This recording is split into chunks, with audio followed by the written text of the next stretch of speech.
Hello, welcome back to the channel. This is a 1980 Mack R686ST. It's a diesel semi. It's all frozen, and we didn't have it plugged in, so I guess the engine, the coolant, everything is really frozen inside the engine bay. So I already released the latches to open up the engine. Let's see if we can do that. If it's not frozen completely. See if I can lift it up. Yeah, there's some ice there.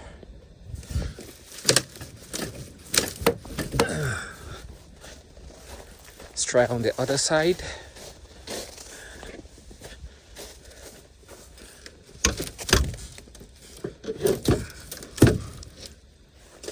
It's an older farming truck used to haul. Let's see here. What's there? Woo! Got it finally. So as you guys can see, by the trailer that's hooked up to the semi, it was used to haul hay. You have these extensions and they go a little bit upwards to hold the hay in place, the bales of hay. So let's take a look here at the engine.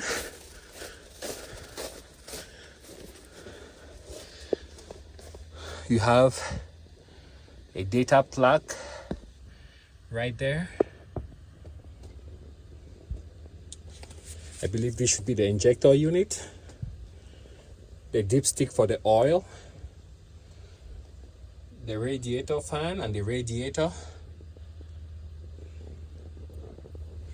Got the shock up front.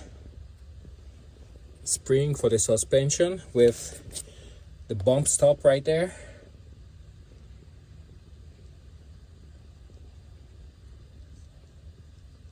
Got some, I believe that looks like a fuel distribution kind of unit.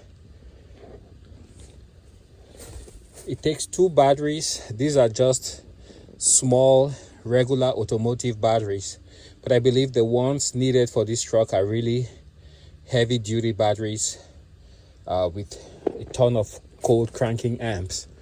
On this side you have the air intake. The air goes inside, goes in the top, comes through here, and then you have the turbocharger, which is spun by an axle. There's a shaft in there, spins from the exhaust gases coming out, and the exhaust gases come out like that and head that way, and then they spin the intake, incoming air. Over here you have the pyro that will tell you how hot the gas is coming from the exhaust are. In case it's too hot, then you have to let back a little bit on the throttle. Let's go over to the other side. And here we have some more components. Not exactly sure what this is. Here we have, I don't know if it's a generator or an alternator. It's huge, as you guys can see.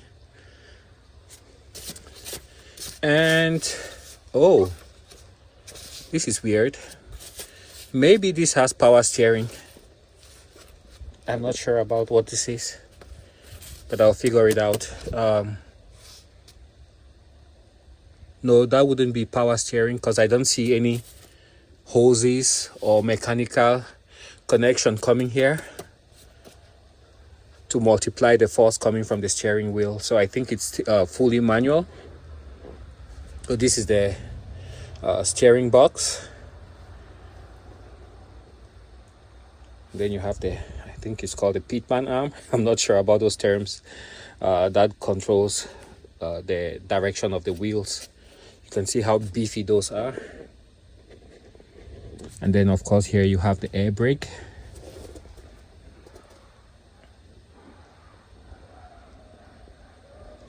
A ton of grease points. You can see where you have a grease zerk there at the top, and there at the center of the axle, right there, another zerk.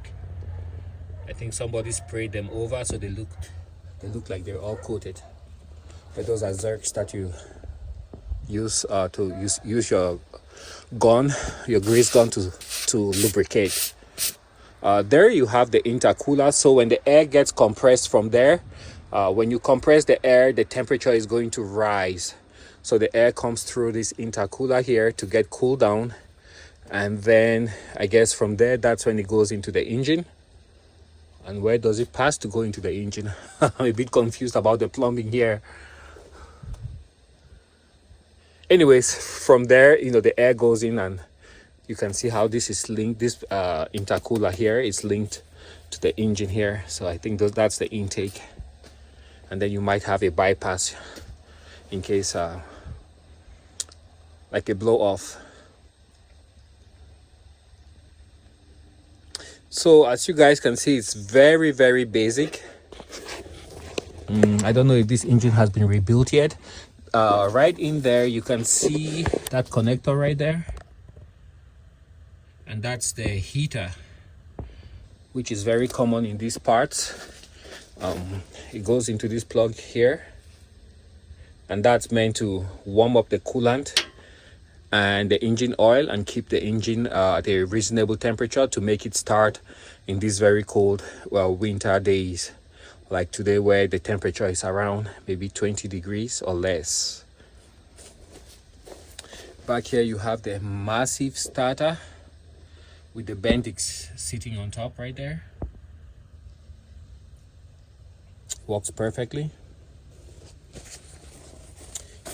This is an area where you had a second another set of batteries here, but these have been bypassed. This is the negative, which is the ground, and this is the positive. It's completely wrapped up in tape so as not to short anything on the truck or the electrical circuit. And here you have this very complex looking switchboard, bus bar, I don't know what to call it. And I guess that's where you tap power for different components of the truck. So pretty straightforward. That's what the truck looks like underneath the hood. Here you have a coolant filter. You can see the part number, and I don't know if this is the oil or the diesel filter, probably the fuel filter, and then probably the oil there in the back. I'm not sure, but with these diesels, the fuel will be filtered and the oil also filtered. Down there you can see a massive flywheel.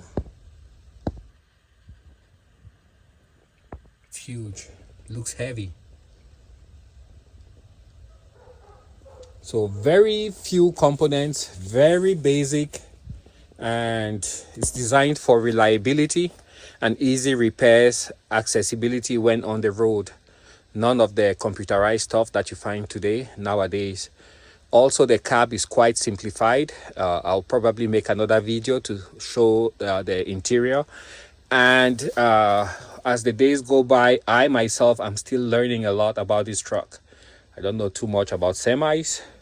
So with each passing day, I read up and try to learn as much as I can about the truck and its operation. Anyways, thanks for watching, and I will catch you guys on the next video. Bye now.